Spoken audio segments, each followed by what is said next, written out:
সংবাদ শুধু শিরোনামে নয়, ঘটনার ভেতরে থাকে আরও খবর। দেশের কোথাও জনদুর্ভোগ, কোথাও আন্দোলন, কোথাও উন্নয়নের অগ্রগতি, আবার কোথাও সম্ভাবনার নতুন দিগন্ত। এই মুহূর্তে দেশজুড়ে আলোচিত গুরুত্বপূর্ণ সব ইস্যুর সবশেষ তথ্য, ঘটনাস্থল থেকে সহকর্মীদের সরাসরি সংযোগ এবং তাৎক্ষণিক আপডেট নিয়ে আমাদের প্রতিদিনের আয়োজন স্টার নিউজ লাইভ। স্বাগত স্টার নিউজ লাইভে, সঙ্গে আছি আমি অমরিনাথ। উন্নয়নের নানা কর্মসূচিতে যোগ দিতে কিশোরগঞ্জের পথে রয়েছেন প্রধানমন্ত্রী তারেক রহমান। সফর উপলক্ষে কিশোরগঞ্জ জুড়ে উৎসবের আমেজ। তাকে বরণে বিএনপি ও এর অঙ্গ সংগঠনগুলোর পক্ষ থেকে সব ধরনের প্রস্তুতি নেওয়া হয়েছে। সফরের বিস্তারিত জানাতে যুক্ত হচ্ছেন সহকর্মী জাকারিয়া আহমেদ। জাকারিয়া, আপনি এরই মধ্যে দেখতে পাচ্ছি প্রধানমন্ত্রীকে বরণ করে নিতে বিভিন্ন শ্রেণী পেশার মানুষ জড়ো হয়েছেন। প্রধানমন্ত্রীর আজকের যে কর্মসূচিগুলো রয়েছেন সেগুলো জানাবেন এবং তার এই সফর ঘিরে সাধারণ মানুষ কি বলছেন।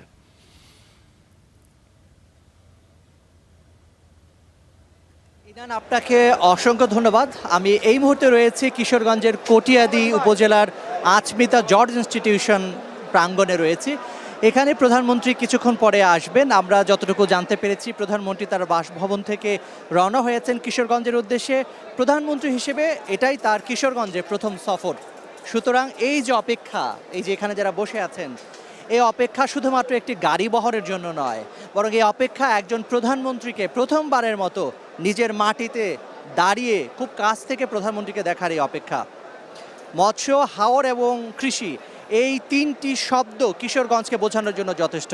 আর প্রধানমন্ত্রীর এবারে যে সফরের কর্মসূচি রয়েছে, তার পুরো কর্মসূচি জুড়ে এই তিনটি শব্দের ভিত্তি কিংবা তিনটি শব্দের প্রতিফলনই রয়েছে। অর্থাৎ প্রধানমন্ত্রী এই যে জাতীয় মৎস্য পক্ষ 2026 উপলক্ষে তিনি প্রথমেই ব্রহ্মপুত্র নদে, পুরাতন যে ব্রহ্মপুত্র নদ রয়েছে পাকুন্দিয়া উপজেলায়, সেখানে তিনি মাছের পোনা অবমুক্ত করবেন এবং বিতরণ করবেন, শুভেচ্ছা বিনিময় করবেন স্থানীয় মানুষের সঙ্গে। এরপরে তিনি কটিয়াদি যে কার্ভ হ্যাচারি রয়েছে সেখানে পরিদর্শন করবেন এবং এরপরে এই যে আমরা যেখানে দাঁড়িয়ে আছি আচমিতা জর্জ ইনস্টিটিউশন প্রাঙ্গণ, এখানে আসবেন। এখানে তিনি জাতীয় মৎস্যপক্ষ 2026 উপলক্ষে তিনি এখানে পুরস্কার বিতরণ কর্মসূচিতে অংশ নেবেন এবং এখানে যারা আগত রয়েছে দলের নেতাকর্মী থেকে সর্বস্তরের মানুষ, তাকে দেখার জন্য যারা অপেক্ষা করছেন, তাদের সঙ্গে তিনি মত বিনিময় করবেন। এরপরে তিনি যাবেন শোলাকিয়াতে, অর্থাৎ উন্নয়নের যে কর্মসূচি, এর বাইরে তিনি সবুজ বাংলাদেশ বিনির্মাণের যে প্রত্যয় জানিয়েছেন, তাকে ঘিরে তিনি বৃক্ষরোপণ কর্মসূচিতে অংশ নেবেন। ছাত্র দলের আয়োজনে সেটি শোলাকিয়া ময়দানে হবে। এরপরে তিনি নগরের যে পুরাতন স্টেডিয়াম রয়েছে সেখানে তার যে মূল কর্মসূচি, অর্থাৎ ফ্যামিলি কার্ড বিতরণ থেকে শুরু করে নানা অনুদান তিনি প্রদান করবেন। বিশেষ করে বিভিন্ন ধর্মীয় উপাসনালয়ে যারা খাদেম হিসেবে রয়েছেন, ইমাম রয়েছেন, মুয়াজ্জিন রয়েছেন এবং অন্যান্য ধর্মের যারা রয়েছেন, তাদেরকে সম্মানী ভাতা তিনি প্রদানের যে কর্মসূচি সেটি উদ্বোধন করবেন। আমরা একটু কথা বলতে চাই যারা এখানে রয়েছেন। আজকে প্রধানমন্ত্রীর আগমন ঘিরে কিশোরগঞ্জবাসী কিংবা হাওরবাসী কতখানি উচ্ছ্বসিত আপনারা?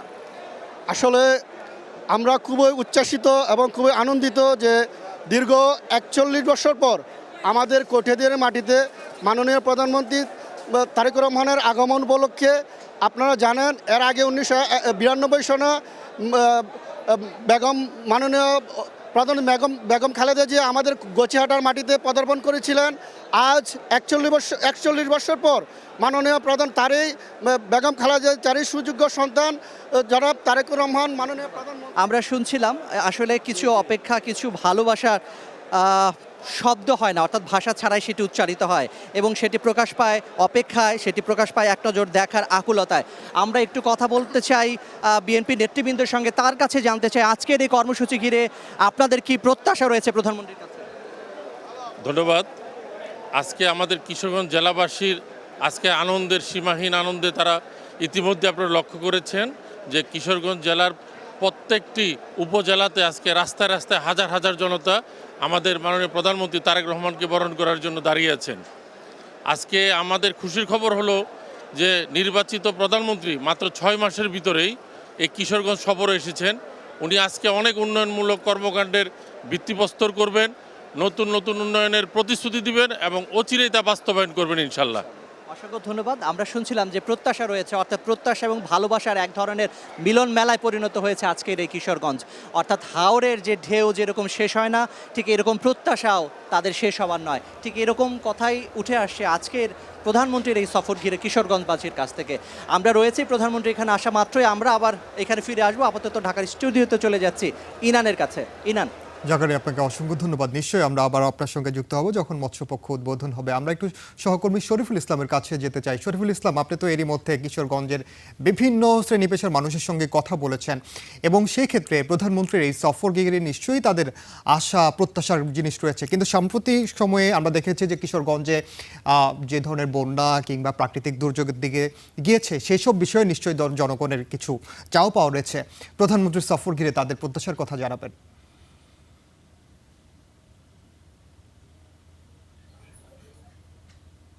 আপনি যেমনটি বলছিলেন, আসলে এই বছরই কিন্তু আমরা দেখেছি যে বন্যার যে বিষয়টি সেটি কিন্তু কিশোরগঞ্জেও কিন্তু আমরা ব্যাপক ক্ষয়ক্ষতির বিষয়টি কিন্তু স্টার নিউজের মাধ্যমে কিন্তু সারা দেশের মানুষকে জানিয়েছিলাম।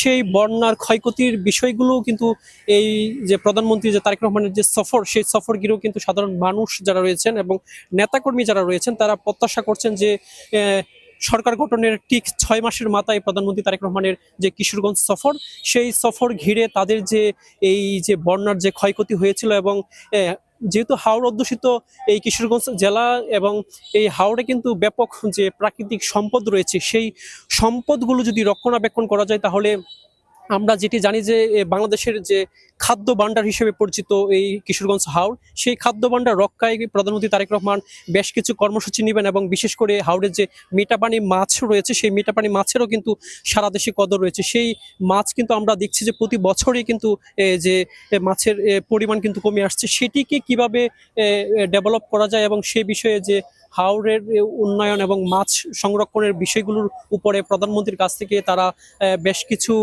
প্রত্যাশা করছেন এবং আমরা একটু কথা বলার চেষ্টা করব। একজন নেতা কর্মী রয়েছেন সমর্থক, যে আসলে প্রধানমন্ত্রীর এই সফর ঘিরে আপনাদের কি কি প্রত্যাশা? প্রধানমন্ত্রীর সফর ঘিরে আমরা মানে কিশোরগঞ্জবাসী অত্যন্ত আনন্দিত, গর্বিত। এই প্রথম কিশোরগঞ্জে প্রধানমন্ত্রী জি, শুনছিলেন যে বলছিলেন যে আসলে প্রধানমন্ত্রীর এই সফর ঘিরে অনেক প্রত্যাশায় রয়েছেন এবং এই প্রধানমন্ত্রী সফরের মধ্য দিয়ে আনুষ্ঠানিকভাবে উন্নয়নের ছোঁয়া শুরু হবে। তো এই ছিল আমার কাছে সবশেষ। ইনান, শরীফুল, আপনাকে অসংখ্য ধন্যবাদ। আমরা সরাসরি যুক্ত ছিলাম কিশোরগঞ্জের প্রধানমন্ত্রীর সফরের সবশেষ খবর জানাচ্ছিলেন সহকর্মীরা। 2013 সালের 5 মে শাপলা চত্বরে হেফাজতে ইসলামের সমাবেশ ঘিরে মানবতা বিরোধী অপরাধের মামলায় গ্রেপ্তার 11 আসামিকে আন্তর্জাতিক অপরাধ ট্রাইব্যুনালে হাজির করা হয়েছে। এ বিষয়ে আরও খবর জানাতে যুক্ত হচ্ছেন সহকর্মী ইমন মাহমুদ। যাবো তার কাছে। ইমন, যাদেরকে আজ হাজির করা হয়েছে সেই বিষয়ে বিস্তারিত জানাবেন এবং তাদের বিরুদ্ধে আমরা যতটুকু জানতে পেরেছি মানবতা বিরোধী অপরাধের মামলায় মূলত তাদেরকে হাজির করা হয়েছে। শাপলা চত্বরের যে ঘটনা 5 মের, সেটি ঘিরে তাদের ভূমিকা কী ছিল এখন পর্যন্ত, আইনজীবীরা কী বলছেন?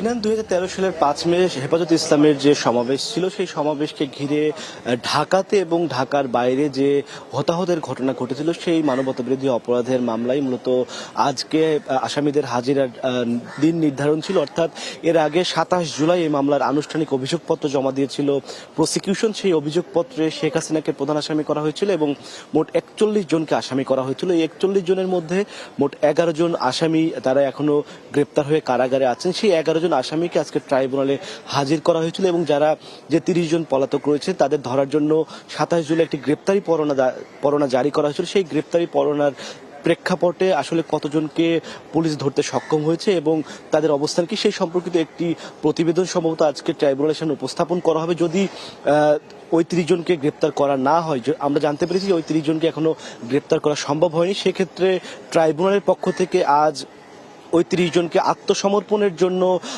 পত্রিকায় বিজ্ঞপ্তি প্রকাশের নির্দেশ দেওয়া হবে। মূলত ট্রাইব্যুনালের যে বিচারিক প্রক্রিয়ার যে ধাপগুলো রয়েছে, প্রথমে যারা আসামি রয়েছে তাদের গ্রেপ্তারের জন্য গ্রেপ্তারি পরোয়ানা জারি করা হয়। গ্রেপ্তারি পরোয়ানার প্রেক্ষাপটে যদি গ্রেপ্তার না করা হয় সেক্ষেত্রে তাদেরকে আত্মসমর্পণের সুযোগ দেওয়া হয় এবং পত্রিকাতে বিজ্ঞপ্তি প্রকাশের নির্দেশ দেওয়া হয়। সেই 30 জন, শেখ হাসিনা, ইমরান সরকার সহ মোট 30 জনকে আত্মসমর্পণের জন্য আজকে পত্রিকায় বিজ্ঞপ্তি প্রকাশের নির্দেশ দেওয়া হবে ট্রাইব্যুনালের পক্ষ থেকে। বেলা সকাল 11:30টার পরপরই সাধারণত ট্রাইব্যুনালের কার্যক্রম শুরু হয়। যখন ট্রাইব্যুনালের এই সংক্রান্ত আদেশটি দেওয়া হবে তখন আমরা আরও বিস্তারিত তথ্য জানাতে পারবো। এই ছিল আমার কাছে ইনান। এবং আপনাকে অসংখ্য ধন্যবাদ আমাদের সঙ্গে যুক্ত হওয়ার জন্য। সরাসরি যুক্ত ছিলাম আন্তর্জাতিক অপরাধ ট্রাইব্যুনালে। জানাবো খেলার খবর। মাইটি অস্ট্রেলিয়ার দম্ভ চূর্ণ করে নর্দার্ন টেরিটরিতে টাইগাররা গড়ল ইতিহাস। অস্ট্রেলিয়াকে তাদের মাটিতে নাকানি চুবানি খাইয়ে জিতল ডারউইন টেস্ট। এসব বিষয়ে জানাতে বার্তা কক্ষ থেকে সরাসরি যুক্ত হচ্ছেন সহকর্মী মাহবুব রিমন। রিমন, টেস্ট তো জিতেই গেল বাংলাদেশ, একদম নাকানি চুবানি খাইয়েছে বলা যায়। আমাদের সবশেষ তথ্য জানাবেন স্টার নিউজের দর্শকদের জন্য। আপনি ছোটবেলায় একটা গল্প নিশ্চয়ই আপনিও পড়েছেন যে একজন রাজার অসুস্থ হয়েছিলেন, সেই রাজার সুস্থ হওয়ার জন্য সুখী মানুষের একটা জামা প্রয়োজন ছিল। এই মুহূর্তে বাংলাদেশের যে কোনো মানুষের জামাটা পেলেই বোধহয় সেই রাজা সুস্থ হয়ে যেতেন। প্রতিটা বাংলাদেশের মানুষের জন্য আজ এই আনন্দ আসলে অনন্য সমউচ্চতায়। বাংলাদেশ দল অস্ট্রেলিয়াকে তো এর আগেও আমরা হারিয়েছি, তবে অস্ট্রেলিয়াকে অস্ট্রেলিয়ার মাটিতে হারিয়েছি টানা 4 দিন। প্রতিটা সেশন, প্রথম 3 দিনের 9 সেশন, এরপরের 2টো সেশন, 11টা সেশনের দাপট দেখিয়ে এই বাংলাদেশ অবিশ্বাস্য। এর আগে আমরা দেখেছি যে পাকিস্তানকে তাদের মাটিতে আমরা 2-0 ব্যবধানের টেস্ট সিরিজ হারিয়েছিলাম, পাকিস্তানকে ঘরের মাঠে 2-0 ব্যবধানে ক্লিন সুইপ করেছিলাম। তবে এই জয়ের মাহাত্ম্য না কোনো নীতিতে আসলে মাপা যাবে না। বলা যায় যে বাংলাদেশের ক্রিকেট ইতিহাসের সেরা অর্জন যদি আমরা তালিকা করি সেখানে নিশ্চয়ই 1999 সালে আইসিসি ট্রফি জয় আসবে, কিংবা 2020 সালে যে অনূর্ধ্ব-19 যুবাদের বিশ্বকাপ জয়, 2018 সালে নারীদের এশিয়া কাপ জয় আসবে। তবে এই জয় আমি বাংলাদেশের ক্রিকেট ইতিহাসে একেবারে সবচাইতে বড় জয় হিসেবে আমি অন্তত এগিয়ে রাখবো। এবং যেভাবে Bangladesh through out the match খেলেছে, প্রথম দিন থেকে আপনি হাসান মাহমুদের সেই 6 উইকেট, টাইগার একজন পেসার অস্ট্রেলিয়ার মাটিতে, অস্ট্রেলিয়ার Pat Cummins, Hazlewood, Mitchell Starc তাদেরকে ছাপিয়ে পুরো ম্যাচের আলো কেড়ে নিয়েছে। এরপর তানজিদ তামিম, ওটা 2 নম্বর টেস্ট খেলতে নেমেছে, ছোট্ট একটা ইয়াং একটা ছেলে, সেই তানজিদ তামিমের শতক। এরপরে আবার দ্বিতীয় ইনিংসে মেহেদী হাসান মিরাজের 5 উইকেট। আপনি অনন্য উচ্চতায় এই জয় আসলে কোনো নীতিতেই মাপা যাবে না। বলা যায় যে বাংলাদেশের ক্রিকেট ইতিহাসের অন্যতম সেরা দিন। এবং পাশাপাশি বাংলাদেশ দল যেভাবে দাপট দেখিয়েছে অস্ট্রেলিয়ার মাটিতে, যে টেস্ট সাইকেল আমরা 4 নম্বরে রয়েছি, সেখানেও বাংলাদেশ পয়েন্ট টেবিলে বড় একটা লাভ দিবার কে জানে যে বাংলাদেশের সামনে ওভালে যে টেস্ট চ্যাম্পিয়নশিপের ফাইনাল, সে ফাইনালেরও কিন্তু দারুণ একটা সুযোগ রয়েছে। ভাবা যায় না। নিশ্চয়ই আরও প্রশ্ন আছে আপনার। রিমন, নিশ্চয়ই আমরা আপনার মাধ্যমে দর্শকদের এই সবগুলো খবর আমরা পরবর্তীতে আরও জানিয়ে দিতে পারবো যে আসলে টাইগারদের প্রতিক্রিয়া আসলে কি হয়েছে। আপনাকে অসংখ্য ধন্যবাদ। বার্তা কক্ষ থেকে ডারউইন টেস্টের সবশেষ খবর জানাচ্ছিলেন আমাদের সহকর্মী মাহবুব রিমন। আমরা আবার একটু রুমেনের কাছে যেতে চাই। রিমন, এই যে বাংলাদেশের টাইগারদের যে আসলে এই জয়, এর মধ্য দিয়ে নিশ্চয়ই এটি গর্বের, কিন্তু এই যে আমাদের যে জয়ের ধারাবাহিকতা ধরে রাখা, সেই বিষয়ে নিশ্চয়ই দর্শকদের প্রত্যাশার জায়গা অনেক রয়েছে। এই বিষয়ে যদি আমাদের বলেন। কথা বলছিলেন না, নিশ্চয়ই প্রত্যাশার কথা বলছিলেন। সেই প্রত্যাশার কতখানি চাপ কিছুক্ষণ আগে আপনি শেষ করে দিয়েছিলেন, কিন্তু এমন দিন আসলে শেষ করার মতো নয়। এটা মানে যেন অনন্তকাল চলে এই সুখ। প্রত্যাশা তো অবশ্যই থাকবে। বাংলাদেশ দল টেস্টে 26 বছর ধরে বাংলাদেশ দল টেস্ট স্ট্যাটাস পেয়েছে। গেল 26 বছর ধরে একটা বদনাম ছিল যে বাংলাদেশ দল টেস্ট খেলতে পারে না। ইভেন 2003 সালে যখন বাংলাদেশ দল অস্ট্রেলিয়ায় একবারই তো গিয়েছিল, তখন অস্ট্রেলিয়ার অনেক বিখ্যাত ক্রিকেটার ডেনিস লিলি সহ অনেকেই কিন্তু সে সময় বলেছিলেন যে কিভাবে একদিনে বাংলাদেশকে টেস্ট হারানো যায়, সেই ক্যালকুলেশনটাও তারা করেছিলেন। সেই অজিদের একেবারে দম্ভ, নাকুচো অজিদের যেন নাকটা একেবারে থেতলে দিয়েছে বাঙালিরা। এবং বাংলাদেশের আজকে যদি আপনি নাজমুল হোসেন শান্তর কথাই বলেন, এই টেস্ট সিরিজ শুরুর আগে প্রেস কনফারেন্সে নাজমুল হোসেন শান্তকে কিন্তু প্রশ্ন শুনতে হয়েছে যে এই টেস্টটা কি আদৌ 3 দিনে যাবে কিনা। নাজমুল হোসেন শান্ত যখন দেশ ছাড়বেন তখন প্রেস কনফারেন্সে বলেছিলেন যে, যখন প্রশ্ন ছিল যে এই টেস্টে আসলে নাজমুল হোসেন শান্ত কী পেতে চান, তিনি বলেছিলেন রেসপেক্ট। এবং নাজমুল হোসেন শান্ত গোটা বিশ্বের যে রেসপেক্ট, আমি যখন কথাগুলো বলছিলাম আমারও আসলে গুজবাম হয়ে যাচ্ছিল। নাজমুল হোসেন শান্ত রেসপেক্টটা পেতে চেয়েছিলেন, নিশ্চয়ই তিনি পেয়েছেন। এবং গোটা বিশ্বে এই মুহূর্তে কিন্তু ভারত এবং শ্রীলঙ্কার টেস্টও চলছে, কিন্তু গোটা বিশ্ব ক্রিকেটের টক অফ দ্য টাউন কিন্তু বাংলাদেশের টেস্ট। এবং গেল 3 দিন ধরে, অর্থাৎ আজকের দিন ছাড়াও গেল 3 দিন ধরে আসলে বিশ্ব ক্রিকেটে আসলে এটা যেভাবে চর্চিত বিষয় ছিল, আপনি যখন দ্য মর্নিং হেরাল্ড খোলেন কিংবা দ্য টেলিগ্রাফ খোলেন, যে কোনো পত্রিকায় আপনি খোলেন না কেন, সেখানে কিন্তু বড় বড় করে লাইনে কিন্তু বাংলাদেশের এই টেস্টের বাংলাদেশের যে দাপট, সে দাপটের কথা কিন্তু উঠে এসেছিল। ফক্স স্পোর্টসের একটা হেডলাইন বলতে চাই, তারা ডারউইন ডিজাস্টার বলছেন। এবং তারা বলছেন যে অস্ট্রেলিয়া ক্রিকেটের এখন দ্য ওয়েক আপ কল, মানে বাংলাদেশের ক্রিকেটকে তারা স্তুতি জানাচ্ছেন, পাশাপাশি ডারউইন ডিজাস্টার অস্ট্রেলিয়ার জন্য বলছেন। সব মিলিয়ে প্রাপ্তির অনেক অনেক গল্প আছে নান, তবে আপনি যেহেতু প্রত্যাশার কথা বলছেন, ধরে রাখতে হবে। আমরা এর আগেও দেখেছি যে কালে ভদ্রে এমন সাফল্য এসেছে, তবে বাংলাদেশের সাফল্যটাকে না আসলে কালে ভদ্রে বলার উপায় নেই, কারণ বাংলাদেশ কালে ভদ্রে নয় এখন আসলে নিয়মিত এই টেস্টে বাংলাদেশ যেতে। কদিন আগে বাংলাদেশ ঘরের মাঠে পাকিস্তানকে 2-0 ব্যবধানে হারিয়েছিল। শ্রীলঙ্কায় গিয়ে এই সাইকেলে বাংলাদেশ ড্র করেছে। শেষ ম্যাচটা আসলে মেকাইতে বাংলাদেশের, যদি বাংলাদেশ এখানে অন্তত ড্র করেও ফিরতে পারে, অন্তত বাংলাদেশ সিরিজটা জিতবে, আমরা এমন পারফরমেন্সের পরে তো আসলে সেটা প্রত্যাশা করতেই পারি। এরপরে বাংলাদেশের সাউথ আফ্রিকার সঙ্গে টেস্ট সিরিজ রয়েছে, ওয়েস্ট ইন্ডিজ আসবে, বাংলাদেশে আগামী বছর ইংল্যান্ডের সঙ্গে খেলা রয়েছে। সব কিছু মিলে টোনটা সেট হয়েছে, সে ব্যাটনটা নিশ্চয়ই ধরে রাখতে হবে। এনান রিমন, আপনাকে অসংখ্য ধন্যবাদ। নিশ্চয়ই আমাদের টাইগাররা আমাদের সেই প্রত্যাশা পূরণ করতে পারবে। আমরা সরাসরি যুক্ত ছিলাম বার্তা কক্ষে, জানাচ্ছিলাম সহকর্মী মাহবুব রিপনের মাধ্যমে ডারউইন টেস্টের সবশেষ খবর। আমরা 23তম প্রেসিডেন্ট নির্বাচনের খবরাখবর জানতে চাই। আজ 23তম রাষ্ট্রপতি নির্বাচনের যে মনোনয়নপত্র যাচাই বাছাই, তাই সেই দিন আজ আরও জানাতে ইসি থেকে যুক্ত হচ্ছেন সহকর্মী মাহমুদুল হাসান পারভেজ। যাব তার কাছে। পারভেজ, জানাবেন যে রাষ্ট্রপতি নির্বাচনের যে প্রক্রিয়া, এর আগে তো আসলে এই প্রক্রিয়াগুলো আসলে সাধারণ মানুষ খুব বেশি দেখেনি। দীর্ঘ অনেক বছর পর রাষ্ট্রপতি নির্বাচন হচ্ছে এবং যে কারণে মনোনয়নপত্র জমা হয়েছে এবং সেগুলোর যাচাই বাছাইও হচ্ছে। আজ তার সবশেষ দিন এবং সবশেষ তথ্য জানাবেন আমাদের।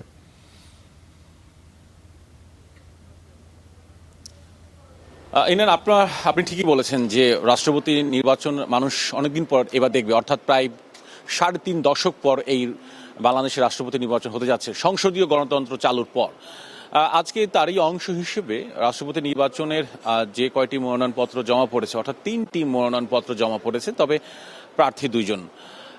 মির্জা ফখরুল ইসলাম আলমগীর, অর্থাৎ বিএনপির পক্ষ থেকে যাকে রাষ্ট্রপতি পদে মনোনয়ন দিয়েছেন, মির্জা ফখরুল ইসলাম আলমগীরের পক্ষে একটি মনোনয়নপত্র পড়েছে। অন্যদিকে 11 দলীয় জোট, জামাত ইসলামী নেতৃত্বাধীন যে 11 দলীয় জোট আছে, সেখানে কর্নেল অলির পক্ষে 2টি মনোনয়নপত্র জমা দেওয়া হয়েছে। যে কারণে ব্যক্তি 2 জন, প্রার্থী 2 জন, কিন্তু মনোনয়নপত্র 3 জন। বর্তমানে অর্থাৎ এখন ঠিক 11টা থেকে এই রাষ্ট্রপতি নির্বাচনের যিনি প্রধান নির্বাচনী কর্তা এবং একই সঙ্গে যিনি সিইসি, তিনি এবং সংসদ সচিবালয়ের একজন কর্মকর্তা এসেছেন এবং নির্বাচন কমিশনের সিনিয়র সচিব আছেন।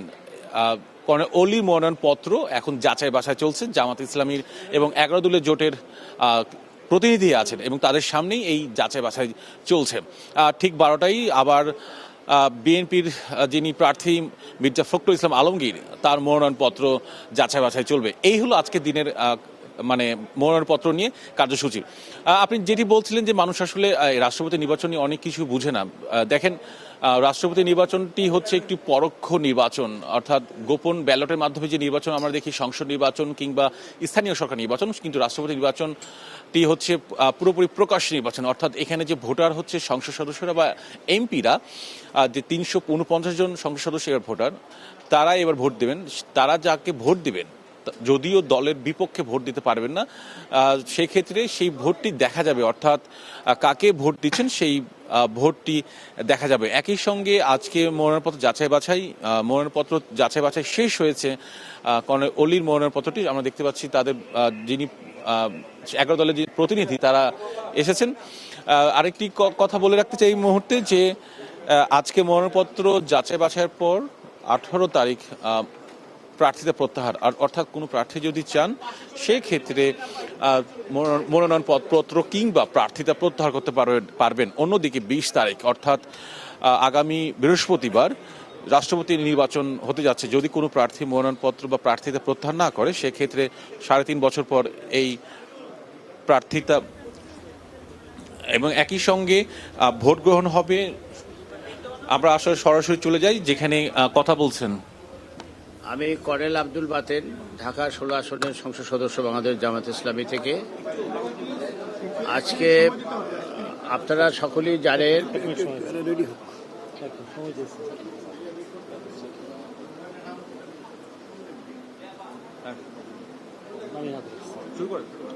ঠিক আছে, আমি আবার বলছি।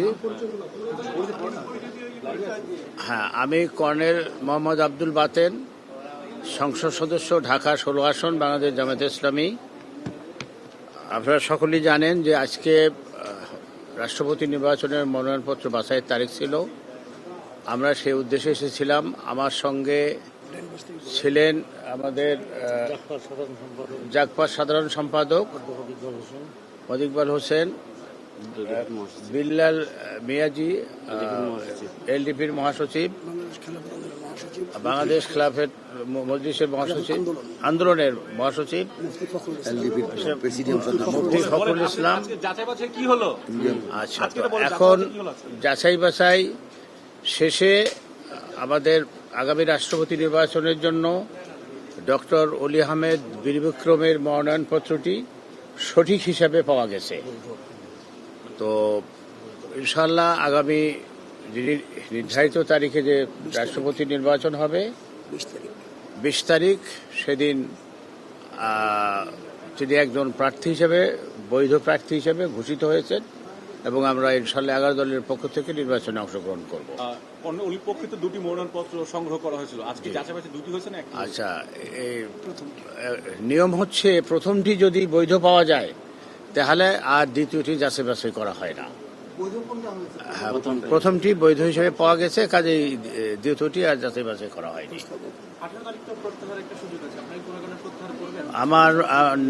আমার মনে হয় না এটা প্রত্যাহার করা হবে, কেননা 11 দলীয় জোটে সিদ্ধান্ত নিয়েই আমরা নির্বাচনে শেষ পর্যন্ত অংশগ্রহণ করার জন্য আমরা এই মনোনয়নপত্র জমা দিয়েছি। আমরা চাই যে দীর্ঘদিন পর যে রাষ্ট্রপতি নির্বাচনের যে প্রায় 30-35 বছর পরে নির্বাচন হচ্ছে, গণতান্ত্রিক ধারাবাহিকতাটা বজায় থাকে, এটা আমরা চাই। রাষ্ট্রপতি নির্বাচন নিয়ে আজ মনোনয়নপত্র যাচাই বাছাই তা নিয়ে ইসিতে কথা বলছিলেন 11 দলীয় ঐক্যের প্রতিনিধি। আর সবশেষ খবর জানাচ্ছিলেন আমাদের সহকর্মী মাহমুদুল হাসান পারভেজ। আমরা এবার একটু জ্বালানি বা গ্যাস সংকটের দিকে যাব। গ্যাসের সংকটে বিপাকে যানবাহনের চালকরা ঘন্টার পর ঘন্টা অপেক্ষা করেও মিলছে না কাঙ্ক্ষিত গ্যাস। গ্যাস সরবরাহ পরিস্থিতির আরও খবর জানাতে রাজধানীর মগবাজার থেকে যুক্ত হচ্ছেন সহকর্মী মাঝহার মাহবুব। মাহবুব, আমি যদি আমার ব্যক্তিগত এক্সপিরিয়েন্স দিয়ে বলি যে আজ যখন অফিসে আসি তখনও কিন্তু খুব সুখকর পরিস্থিতি ছিল না, অর্থাৎ গ্যাসের পরিস্থিতিতে আমিও ভুগেছি। নিশ্চয়ই রাস্তায় যারা আছেন, এখন আপনি একেবারে ফিলিং স্টেশন বা যে ওয়ার্কশপের পাশে আছেন দেখতে পাচ্ছি, চালকরা কি বলছেন? তারা কি আসলে গ্যাস পাচ্ছেন? এখন পর্যন্ত কি কোনো সুরাহা হয়েছে?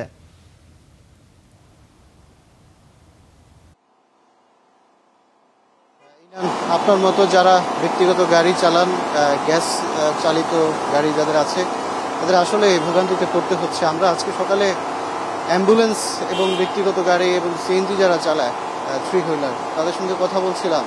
তারা বলছিলেন যে জানি রাখি যে গত জুলাই মাসের 21 তারিখ যে বয়লার বিস্ফোরণ হয়, এরপরে আসলে এখনো পর্যন্ত পুরোপুরি সমস্যার সমাধান হয়নি। গতকালকে RPGCL যেটা জানিয়েছিল যে মাঝখানে সামিটের যে এলএনজি টার্মিনাল, যেটাতে ত্রুটি হয়েছিল বা গ্যাস সরবরাহ, এলএনজি সরবরাহ করতে পারছিল না উত্তাল সাগরের কারণে, সেখানে সামিটের এলএনজি টার্মিনাল থেকে গতকালকে গ্যাস সরবরাহ শুরু হয়েছে। গতকাল মধ্যরাতে, অর্থাৎ বৃহস্পতিবার দিবাগত মধ্যরাতে, শুক্রবার ভোর রাতে আর কি, সেইখানে আসলে সামিটের যেই এলএনজি টার্মিনালের সচল হয়েছে এবং এক্সিলারেটের যে আংশিক সচল হয়েছে 250 মিলিয়ন ঘনফুট গ্যাস যে তারা দিচ্ছে, এরপরেও আমরা দেখছি যে গত প্রায় 20 দিনের বেশি সময় ধরে যে চিত্র চলছে, প্রায় 1 মাসের কাছাকাছি হলো, এতে খুব বেশি একটা বড় পরিবর্তন হয়নি। যদিও গ্যাস সরবরাহ বা গ্যাসের চাপ কিছুটা বেড়েছে। অর্থাৎ এখন এই মুহূর্তে যে কয়টা গাড়ি দেখা যাচ্ছে, এখানে যে সমস্ত গাড়ি একটু বড়, 900 থেকে 1000 টাকা পর্যন্ত তাদের গ্যাসের চাহিদা থাকে, সিএনজির চাহিদা থাকে, সেইখানে তারা বলছেন যে 400, 450, অর্থাৎ অর্ধেকেরও কম গ্যাস তারা পাচ্ছেন। আবার সিএনজি 3 হুইলার যারা রয়েছে, যারা 200 টাকা বা 250 টাকার মধ্যে তাদের গ্যাস হলেই মোটামুটি অর্ধেক দিন তারা গাড়ি চালাতে পারেন বা ভাড়ায় চালিত গাড়ি তারা আয় রোজগার করতে পারে, সেইখানেও তারা গ্যাস পাচ্ছেন 100 টাকা, 110, 20, 30 টাকা সর্বোচ্চ। অর্থাৎ দিনে আরও একাধিকবার তাদের আসতে হচ্ছে। এবং এই যে সিএনজি স্টেশনে আসলে দীর্ঘ সময় দাঁড়িয়ে থাকা, এর কারণে তাদের একদিকে যেমন হচ্ছে যে ভোগান্তি, সময় নষ্ট হচ্ছে, অপরদিকে তাদের যে আয় রোজগারের পথ সেটাও কিন্তু সংকুচিত হয়ে এসেছে। তারা ঠিকমতো যে ভাড়া উপার্জন করবার কথা সেটিও কিন্তু পাচ্ছেন না।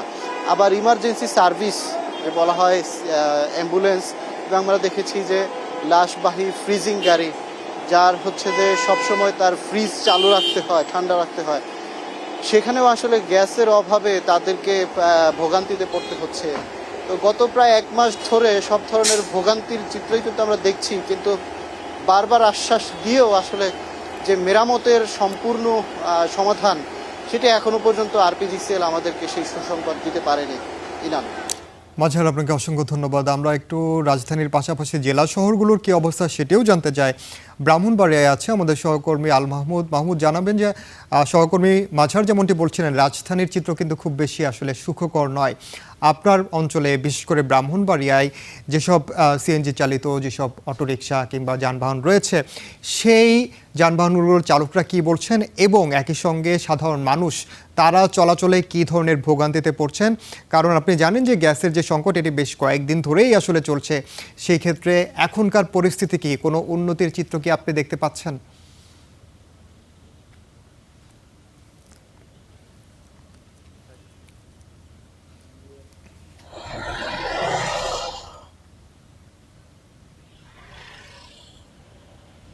গত বৃহস্পতিবার বিকেল থেকে ব্রাহ্মণবাড়িয়ার সবকটি ফিলিং স্টেশনে সিএনজি সরবরাহ বন্ধ ছিল, যার ফলে ব্রাহ্মণবাড়িয়ার যে সিএনজি চালিত অটোরিকশাগুলো সেগুলো কিন্তু জ্বালানি সংকটে স্বাভাবিকভাবে চলাচল করতে পারছিল না, যার ফলে যাত্রী এবং চালকরা বেশ ভোগান্তি হচ্ছিল। পাশাপাশি যে সকল আবাসিক বাসাবাড়িতে গ্যাস সংযোগ যারা গ্যাসের মাধ্যমে যারা রান্নাবান্না করেন তারাও কিন্তু বেশ ভোগান্তিতে ছিলেন। পাশাপাশি আমরা আরেকটি যেটি লক্ষ্য করেছি, ব্রাহ্মণবাড়িয়াতে যে গ্যাস ভিত্তিক যে সকল শিল্প কারখানা ছিল তারাও কিন্তু বেশ বিপাকে ছিল। তবে আসার কথা হচ্ছে, গতকাল বিকেল থেকে গ্যাস সরবরাহ কিছুটা স্বাভাবিক হয়েছে, তবে এখনও পর্যন্ত যে পর্যাপ্ত চাপ প্রয়োজন সেটি কিন্তু এখনও পাওয়া যায়নি। তবে এই গ্যাস সংকটের কারণে ব্রাহ্মণবাড়িয়ার যে সাধারণ মানুষজন গত কয়েকদিন কিন্তু বেশ ভোগান্তিতে পোহাতে হয়েছে, এবং এই গ্যাস সংকটের কারণে এখানকার যারা চলাচল করেন তারা কিন্তু অতিরিক্ত ভাড়া দিয়েও পর্যাপ্ত যানবাহন কিন্তু তারা পাচ্ছিলেন না। তবে এখন কিছুটা স্বাভাবিক হয়েছে, তবে এখনও যেহেতু গ্যাসের চাপ পুরোপুরি পাওয়া যায়নি, সেই সংকটটি পুরোপুরি কেটেছে সেটি বলা যাচ্ছে না। তবে গ্যাসের সংকট কিন্তু গেল কয়েকদিনেরই নয়, বেশ কিছুদিন যাবতই কিন্তু ব্রাহ্মণবাড়িয়ার যেই গ্যাসের যে সরবরাহ সেটি কিন্তু সঠিক চাপে পাওয়া যাচ্ছিল না, যার কারণে এই শিল্প কারখানাগুলো তারা কিন্তু সঠিকভাবে তাদের কার্যক্রম পরিচালনা করতে পারছিল না। তো এই ছিল ব্রাহ্মণবাড়িয়া থেকে সর্বশেষ। আল মাহমুদ, আপনাকে অসংখ্য ধন্যবাদ। গ্যাস সংকটের খবর জানাচ্ছিলেন রাজধানী থেকে সহকর্মী মাঝার মাহবুব এবং ব্রাহ্মণবাড়িয়া থেকে জানাচ্ছিলেন সহকর্মী আল মাহমুদ। এদিকে মাদারীপুরে গতকাল বোমা বিস্ফোরণ হয়েছে, আপনারা জানেন। এই বোমা বিস্ফোরণের পরবর্তী আরও খবর জানাতে যুক্ত হচ্ছেন সহকর্মী আকাশ আহমেদ। আকাশের কাছে যাব। আকাশ, বোমা বিস্ফোরণের ঘটনায় আমি দেখতে পাচ্ছি আপনি এর মধ্যে হাসপাতালে আছেন, যারা আহত হয়েছেন তাদের কি অবস্থা, এবং এই ঘটনায় কোনো মামলা হয়েছে কিনা, কাউকে আটক করা গেছে এখন পর্যন্ত?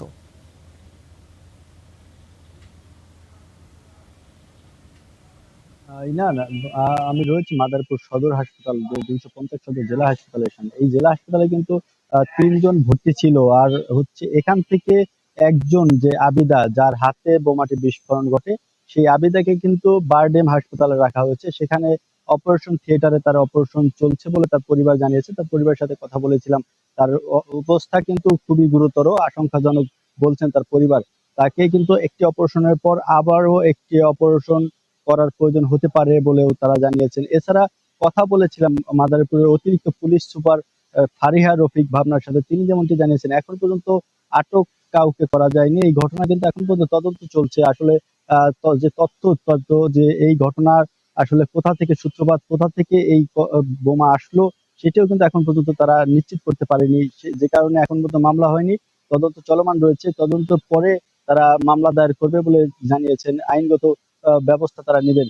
তবে এখনো পর্যন্ত যে এই হাসপাতালে যে 3 জন ভর্তি ছিল, সেই 3 জন রোগী, 3 শিশুকেই কিন্তু তাদের পরিবার নিয়ে গেছে। তারা স্বইচ্ছায় কিন্তু এখান থেকে রিলিজ করিয়ে নিয়ে গেছে। আমি যেমনটি জানতে পেরেছি হাসপাতালের যে ডাক্তার রয়েছে, কর্তব্যরত নার্স রয়েছে, তাদের সাথে কথা বলেছিলাম। তারা যেমনটি জানিয়েছে তারা হাসপাতাল থাকতে আসলে ইচ্ছুক না, যে কারণে তাদের অবস্থা শঙ্কামুক্ত ছিল, তাদের অবস্থা কিছুটা ভালো রয়েছে, তাই তাদেরকে কিন্তু নিয়ে যাওয়া হয়েছে বাড়িতে। তার পরিবারের সাথে আমরা কথা বলেছি, তাদের অবস্থা কিন্তু ভালো রয়েছে, তাই সেজন্য কিন্তু নিয়ে গেছে। এছাড়া যে আবিদার পরিবার রয়েছে, আবিদার পরিবার কিন্তু এখন পর্যন্ত খুব আশঙ্কায় রয়েছে, তারা খুব দুঃখ প্রকাশ করেছে। এই ছিল মাদারীপুর থেকে সর্বশেষ। ইনান।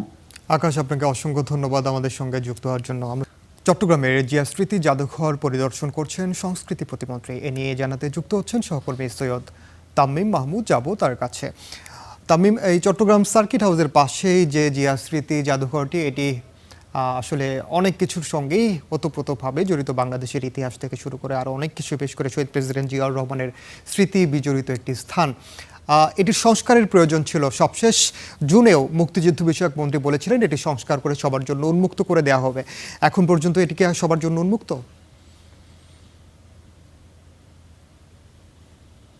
সবার জন্য উন্মুক্ত, তবে আজ কিন্তু সংস্কৃতি প্রতিমন্ত্রী তিনি উপস্থিত হয়েছেন এবং তিনি কিন্তু এই জিয়া জাদুঘরে সমস্ত কিছু ঘুরে দেখেছেন এবং বিভিন্ন পরামর্শ দিয়েছেন কিভাবে এটিকে আরো সুন্দর করা যায় এবং সমৃদ্ধ করা যায়। আমরা একটু ওনার সাথে কথা বলতে চাই। স্যার, এখানে বেশ কয়েকজন মন্ত্রী এমপি কিন্তু ঘুরে গেছেন এবং সচিবরাও ঘুরে গেছেন, বিভিন্ন ধরনের পরামর্শ দিয়ে গেছেন, কিন্তু আজ সরকারের এতদিন হয়ে গেল কিন্তু আমরা এখন পর্যন্ত এটার কোনো উন্নয়ন দেখছি না, আসলে মানে দৃশ্যমান কোনো উন্নয়ন দেখছি না। আসলে এটা আপনাদের কোনো পরিকল্পনা আছে কিনা? অ্যাকচুয়ালি এটা আমাদের শহীদ রাষ্ট্রপতি জিয়াউর রহমানের স্মৃতির উদ্দেশ্যে এই জাদুঘরটা পরিচালিত হচ্ছে। তো সেই দিক থেকে এটা একটা ঐতিহাসিকভাবে এটার একটা গুরুত্ব খুবই আমাদের গোটা বাংলাদেশের মানুষের কাছে এবং সারা পৃথিবীর কাছে। সেই বিবেচনায় এই জাদুঘরটির গুরুত্ব আমরা দিচ্ছি অনেক। আমাদের সংস্কৃতি বিষয়ক মন্ত্রণালয়ের পক্ষ থেকে এটার দেখভাল করা হচ্ছে বরাবরই। বেশ কিছুদিন আগে এখানে একটা ভূমিকম্প হয়, সেই ভূমিকম্পের কারণে এই ভবনের বেশ কিছু ক্ষতি হয়েছে। এই ক্ষতি হওয়ার কারণে এখানে বিশেষজ্ঞ যারা আছেন তাদের পরামর্শেই এখানে আপাতত এটার মানে প্রদর্শনী বন্ধ আছে আর কি। আমরা এটাকে এখন উপযোগী করে তোলার জন্যে এটাকে রেস্টোরেশন বা এটাকে আমরা পুনর্গঠন করার জন্যে যে সমস্ত জায়গায় ক্ষতিগ্রস্ত হয়েছে সেগুলো করার জন্য আমাদের সরকারের পক্ষ থেকে আমরা সিদ্ধান্ত নিয়েছি। এর জন্যে ইতিমধ্যেই বুয়েট থেকে বিশেষজ্ঞরা এসেছিলেন, তারা এখানে মতামত ব্যক্ত করেছেন। এখানে পিডব্লিউডি তারা তাদের একটা অবজারভেশন দিয়েছেন। আরও অনেক বিশেষজ্ঞ যারা আছেন তাদের অনেকেরই মতামত নিতে হচ্ছে, এই কারণে যে এটা একটা খুবই পুরনো একটা ভবন এবং এটা ঐতিহ্যগতভাবে এই ভবনটির গুরুত্ব রয়েছে। সুতরাং আমরা চাচ্ছি এই বিল্ডিংটাকে যেন কোনো প্রকারে আমরা এটা মেরামত করতে চাচ্ছি না। এটাও একটা পুরনো প্রত্নতাত্ত্বিক একটা প্রতিষ্ঠান হিসাবেই এটাকে আমরা দেখছি। সে কারণে এর মৌলিক যে সমস্ত কাঠামো ছিল বা গঠন প্রণালী ছিল, গঠন প্রক্রিয়া ছিল, সেই মৌলিকত্বকে আমরা এখানে সংরক্ষণ করার চেষ্টা করছি। আমাদের দেশে পুরনো ঐতিহ্যগুলো পুরনো ঐতিহ্যগুলো থেকে আমাদের অনেক শিক্ষণীয় আছে। সে কারণে ঠিক যেভাবে এটা তৈরি করা হয়েছিল আমরা ঠিক সেভাবেই এটাকে সংরক্ষণ করার জন্য চেষ্টা করছি। মেরামত প্রক্রিয়ায় চট্টগ্রামের জিয়া স্মৃতি জাদুঘর পরিদর্শন করে কথা বলছিলেন সংস্কৃতি প্রতিমন্ত্রী। এর আগে সবশেষ খবর জানাচ্ছিলেন আমাদের সহকর্মী সৈয়দ তামিম মাহমুদ। রাজধানীর পুরোনো পল্টনে সমাবেশ ও গণমিছিল কর্মসূচি পালন করছে ব্যাটারি চালিত রিক্সা চালকরা। আরও জানাতে যুক্ত হচ্ছেন সহকর্মী নিবিড় সাহা। যাব তার কাছে। নিবিড়, হঠাৎ করে ব্যাটারি চালিত রিক্সা চালকরা বিক্ষোভ করছেন, আসলে তাদের দাবি দেওয়া কি, তারা কি চাইছেন?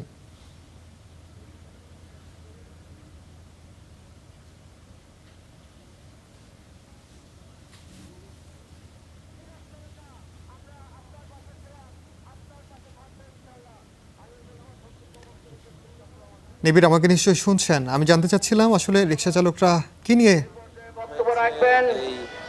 দয়াগঞ্জ অঞ্চলের রিক্সা শ্রমিক নেতা রিক্সা শ্রমিক শান্ত মিয়া। রিক্সা শ্রমিক শান্ত মিয়া। বাংলাদেশ বিপ্লবী রিক্সা শ্রমিক।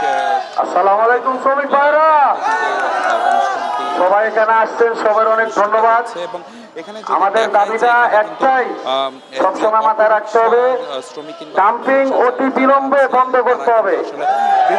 ডাম্পিং অতি বিলম্বে বন্ধ করতে হবে, কারণ আমাদের গাড়ির কোনো চেসিস নাম্বার নেই, ইঞ্জিন নাম্বার নেই, আমাদের কোনো রেজিস্ট্রেশন নেই।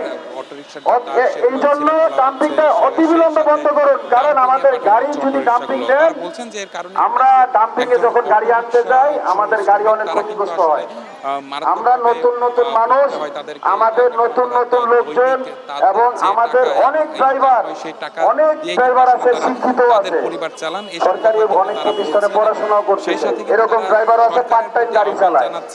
এখন এই ড্রাইভারদের দিকে তাকিয়ে বর্তমান সরকারের কাছে আবেদন, অতি বিলম্বে ডাম্পিং নামক এই চাঁদাবাজিটা একটু বন্ধ করেন। আওতায় নিয়ে আসার জন্য তারা বলছেন। এবং সেই সাথে অটোরিকশা চালক যারা আছে তাদেরকে কিন্তু আসলে 3 মাসের ট্রেনিং দিয়ে তাদেরকে ড্রাইভিং লাইসেন্স প্রদান করার আহ্বান জানাচ্ছেন এখানকার যে অটোরিকশা চালকদের যারা নেতারা রয়েছেন তারা। এবং কিছুক্ষণ পর হয়তো বা আমরা আরো একটু বিস্তারিত জানাতে পারবো। তবে এই অটোরিকশা চালকরা কিন্তু আসলে বলছেন যে সড়কে শৃঙ্খলা তারাও চান আলাদা লেন তাদের জন্য, সেই সাথে তারাও যেন সুন্দরভাবে সড়কে এই যে অটোরিকশা সেটি নিয়ে চলাচল করতে পারেন, সেই দাবি তারা জানাচ্ছেন। তো সবকিছু মিলিয়ে সমাবেশের এই ছিল আমার কাছে থাকা সবশেষ খবর। হয়তো কিছুক্ষণ পর এখানে গণমিছিলের আয়োজন করা হয়েছে, সেটি অনুষ্ঠিত হবে। নিবিড়, আপনাকে অসংখ্য ধন্যবাদ আমাদের সঙ্গে যুক্ত হওয়ার জন্য। সরাসরি যুক্ত ছিলাম রাজধানীর পুরানা পল্টনে। মাগুরা মেডিকেল কলেজ হাসপাতালে উদ্বোধন করা হচ্ছে বিশুদ্ধ পানি সরবরাহ প্রকল্পের। আরও খবর জানাতে যুক্ত হচ্ছেন সহকর্মী ইউনুস আলী। ইউনুস, যাব তার কাছে। ইউনুস, হাসপাতাল এমন একটি জায়গা, সেখানে তো এমনিতেই পানি থাকার কথা এবং অবশ্যই সেটি বিশুদ্ধ পানি থাকার কথা। এতদিন পরে এসে আসলে বিশুদ্ধ পানির প্রয়োজনীয়তার বিষয়টি এতদিন পরে কেন?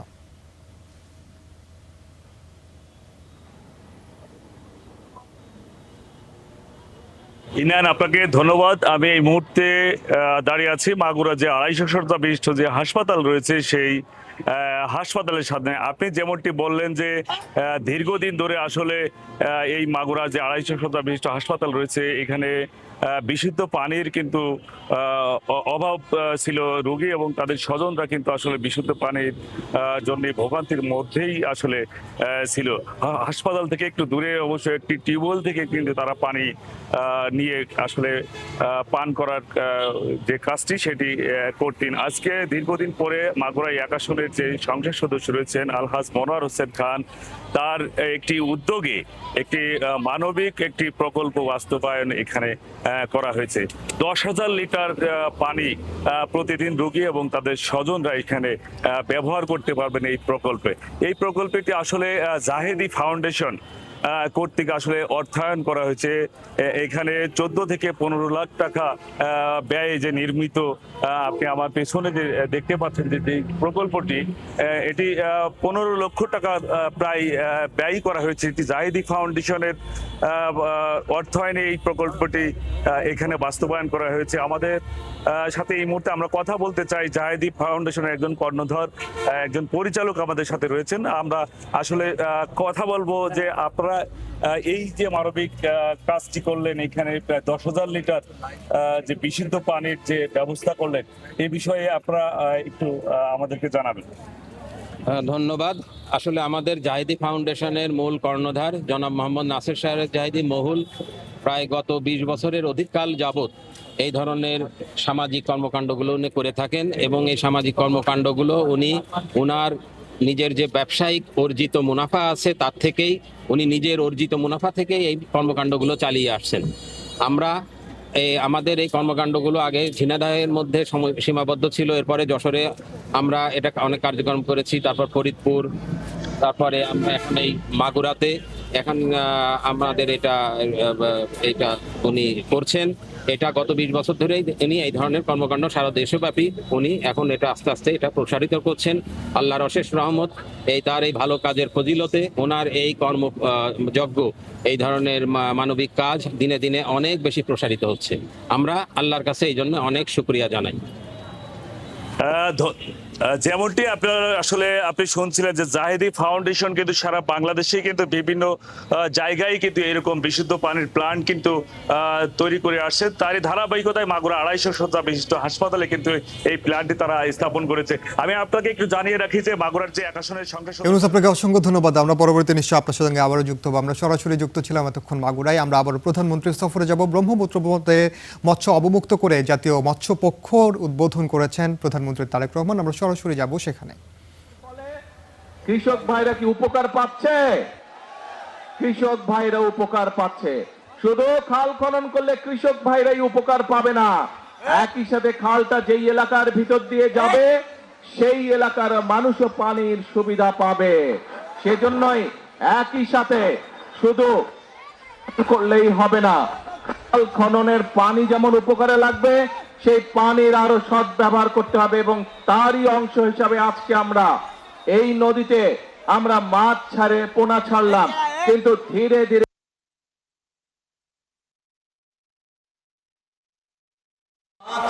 পোনা ছাড়লাম, কিন্তু ধীরে ধীরে ইনশাআল্লাহ সমগ্র নদী এবং বড় বড় খালগুলোতে আমরা সারা বাংলাদেশের খালগুলোতে আমরা মাছের আরো গড়ে তুলবো, মাছের পোনা আমরা ছাড়বো পর্যায়ক্রমিক ভাবে, যাতে করে এই পানি সেচ সুবিধা যেমন কৃষক ভাইরা পাবে, এই মাছগুলো ধরার মাধ্যমে খাদ্যের চাহিদা যাতে মানুষ পূরণ করতে পারে। প্রিয় ভাই বোনেরা, এবং এই কল্যাণমুখী রাষ্ট্র করতে গিয়ে আমাদের আরেকটি পরিকল্পনা ছিল, এই যে এখানে হাজার হাজার মা বোনেরা আজকে দাঁড়িয়ে আছে, এই মা বোনদেরকে শিক্ষিত করার জন্য দেশনেত্রী খালেদা জিয়া যখন দেশ পরিচালনার দায়িত্বে ছিলেন উনি একটি পদক্ষেপ গ্রহণ করেছিলেন, সেটি হচ্ছে নারীদের শিক্ষা ব্যবস্থা ক্লাস 12 পর্যন্ত, ইন্টারমিডিয়েট পর্যন্ত উনি ফ্রি করে দিয়েছিলেন নারীদের শিক্ষা ব্যবস্থা। এবং দেশের জনসংখ্যার যেহেতু অর্ধেক নারী, কাজে এই নারী সমাজকে যদি আমরা পেছনে রাখি, ফেলে রাখি পিছনে, তাহলে দেশকে সামনে এগিয়ে নিয়ে যাওয়া যাবে না। এবং সে কারণেই আমরা সিদ্ধান্ত গ্রহণ করেছি, বর্তমান সরকার সিদ্ধান্ত গ্রহণ করেছে যে নারীদের শিক্ষা অনার্স পর্যন্ত ফ্রি করে দেওয়া হবে, সকল খরচ সরকার বহন করবে। কিন্তু এখানে অনেক বোনেরা আছে, অনেক সন্তান তুল্য মেয়েরা আছে, তোমাদেরকে কিন্তু ভালো করে মনোযোগ দিয়ে লেখাপড়া করতে হবে ইনশাআল্লাহ, যাতে বড় হয়ে এই দেশের হাল তোমরা ধরতে পারো। শুধু তাই নয়, যে সকল মেয়েরা ভালো রেজাল্ট করবে তাদেরকে আমরা উপবৃত্তির ব্যবস্থা করব ইনশাআল্লাহ সরকার থেকে। প্রিয় ভাই বোনেরা, সেজন্যই আপনারা দেখেছেন আমরা যেমন এই ব্যবস্থা গ্রহণ করেছি, একই সাথে গ্রামে গঞ্জে ছড়িয়ে থাকা হাজার হাজার প্রাইমারি স্কুলের বাচ্চাদেরকে, যারা গরিব মানুষের বাচ্চা, যে গরিব মানুষের সন্তান, তাদেরকে আমরা সরকারের পক্ষ থেকে বছরে একবার করে স্কুল ড্রেস দিতে চাই। শুধু স্কুল ড্রেসই নয়, এই কয়েক লক্ষ বাচ্চাকে, প্রায় 1,20,00,000 বাচ্চা, এই বাচ্চাদেরকে আমরা স্কুল ড্রেসের সাথে আমরা স্কুল ব্যাগও পৌঁছে দিতে চাই। যেভাবে প্রতি বছর নতুন বই দেওয়া হয়, আমরা নতুন বইয়ের সাথে তাদেরকে নতুন স্কুল ব্যাগ, আমরা নতুন বইয়ের সাথে তাদেরকে আমরা নতুন স্কুল ড্রেসও দিতে চাই, তাদের ঘরে পৌঁছে দিতে চাই। প্রিয় ভাই বোনেরা, যে কথাটি বলেছিলাম যে আমরা বাংলাদেশের নারী সমাজকে যেমন শিক্ষায় দীক্ষায় সামনে এগিয়ে নিয়ে যেতে চাই, একইভাবে আমরা তাদেরকে স্বাবলম্বী করে গড়ে তুলতে চাই। এবং সেই জন্য নির্বাচনের আগে আমরা বলেছিলাম যে নারী সমাজকে স্বাবলম্বী করার জন্য বাংলাদেশের 4 কোটি পরিবারের মধ্যে প্রত্যেকটি পরিবারের নারী যে প্রধান, যে মা, যে সংসারটি চালায়, তার হাতে পর্যায়ক্রমিক ভাবে আমরা ফ্যামিলি কার্ড পৌঁছে দিব। আল্লাহর রহমতে আমরা সেই ফ্যামিলি কার্ডের কাজও শুরু করেছি এবং পর্যায়ক্রমিক ভাবে এই কাজ আমরা আগামী 5 বছর সারা প্রত্যেকটি ঘরে পৌঁছে দিব। এবং তারই অংশ হিসেবে আজকে এই জেলায় আমরা ফ্যামিলি কার্ডের কাজ উদ্বোধন করছি ইনশাআল্লাহ। প্রিয় ভাই বোনেরা, শুধু তাই নয়, আমরা বলেছিলাম যে একইভাবে আমরা বাংলাদেশ হচ্ছে একটি কৃষি প্রধান দেশ, কৃষক ভাইদের পাশে এই সরকার দাঁড়াতে চায়। যতটুকু সরকারের সম্ভব, সরকারের সামর্থ্য, কৃষক ভাইদের পাশে দাঁড়াতে চায়, তাদেরকে সহযোগিতা করতে চায়। এবং সেজন্যই আমরা কৃষি কার্ড চালু করতে চাইছি কৃষক ভাইদের জন্য, যেই কার্ডের মাধ্যমে আমরা তাদেরকে বছরে আর্থিক সহযোগিতা প্রদান করব। শুধু তাই নয়, এই কৃষক কার্ডের মাধ্যমে তাদের কাছে সার, বীজ, কীটনাশক ঔষধ আমরা পর্যায়ক্রমিক ভাবে পৌঁছে দেওয়ার চেষ্টা করব। এই যে কাজগুলো বললাম, এই কাজগুলো হচ্ছে এই দেশের মানুষের জন্য, এই দেশের জনগণের জন্য, যার মাধ্যমে এই দেশের জনগণের ভাগ্যের পরিবর্তন হবে। শুধু তাই নয় প্রিয় ভাই বোনেরা, আপনারা দেখেছেন যে আমরা দেশের মানুষের সামনে ওয়াদা করেছিলাম যে বিএনপি সরকার গঠন করতে পারলে আমাদের সমাজে আলেম সমাজ যারা আছেন, বিভিন্ন মসজিদ, মাদ্রাসা, মক্তবের যারা ইমাম, মুয়াজ্জিম, খতিব সাহেবরা আছেন, এর বাইরে অন্যান্য ধর্মের যারা ধর্মগুরু আছেন, তারা অনেক অংশে অনেকেই আছেন মানবতর জীবন যাপন পালন করেন। আমরা সেই জন্য সিদ্ধান্ত নিয়েছিলাম এই মানুষগুলোর পাশেও আমরা দাঁড়াতে চাই। আমরা যেমন নারী সমাজের পাশে দাঁড়াতে চাই, তাদেরকে স্বাবলম্বী করতে চাই, আমরা যেমন কৃষক ভাইদের পাশে চাই, তাদেরকে স্বাবলম্বী করতে চাই, আমরা যেমন আমাদের ভবিষ্যৎ প্রজন্ম সন্তানদের পাশে থেকে তাদেরকে শিক্ষা দীক্ষায় গড়ে তুলতে পারি, আমরা তাদের জন্য নতুন করে স্পোর্টসের ব্যবস্থা করেছি, যাতে আমাদের ভবিষ্যৎ প্রজন্মের ভিতর থেকে ভালো ভালো খেলোয়াড়রা বেরিয়ে আসতে পারে। জাতীয় মৎস্য পক্ষ উপলক্ষে আয়োজিত র্যালি এবং আলোচনা সভার খবর জানাতে বাগেরহাট থেকে যুক্ত হচ্ছেন সহকর্মী এস সোহান এবং নড়াইল থেকে যুক্ত হবেন আব্দুল সাত্তার। শুরুতেই যাব বাগেরহাটে সোহানের কাছে। সোহান, মৎস্য পক্ষ উপলক্ষে আসলে কি ধরনের আয়োজন রয়েছে আপনার জেলায়, জানাবেন।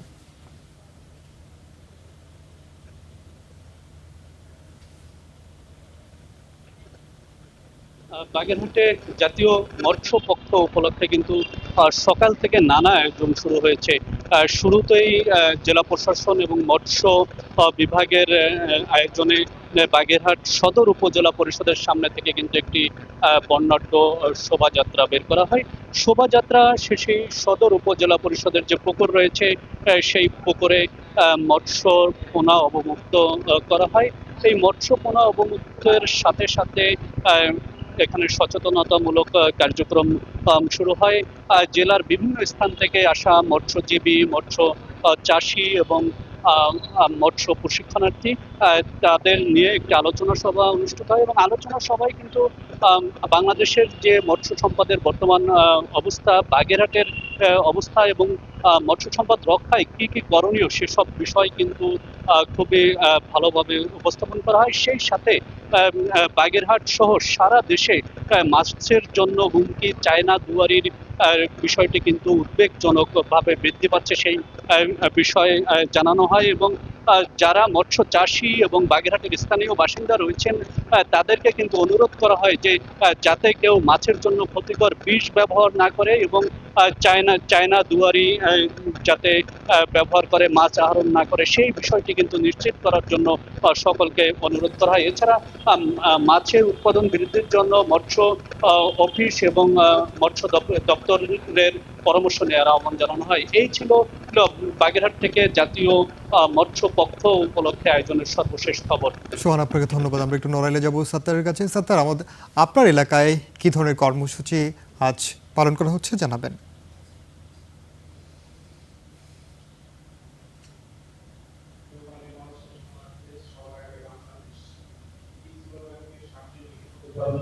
ধন্যবাদ ইনাম। রূপালী মৎস্যে স্বনির্ভর দেশ, সবার আগে বাংলাদেশ, এই প্রতিপাদ্যকে সামনে রেখে নড়াইলে কিন্তু সারা দেশের মতো জাতীয় মৎস্য পক্ষ শুরু হয়েছে। সকাল 10টায় নড়াইল সদর উপজেলা পরিষদ চত্বর থেকে এ উপলক্ষে একটি র্যালি বহিত হয়। র্যালিটি শহরের গুরুত্বপূর্ণ সড়ক প্রদক্ষিণ শেষে সদর উপজেলা পরিষদ চত্বরে শেষ হয়। এরপর সদর উপজেলা পরিষদ পুকুরে মাছের পোনা অবমুক্ত করেন প্রধান অতিথি নড়াইল 2 আসনের সংসদ সদস্য মোহাম্মদ আতার রহমান বাজু। এই মুহূর্তে আমি আছি নড়াইল সদর উপজেলা পরিষদ চত্বরে। এখানে কিন্তু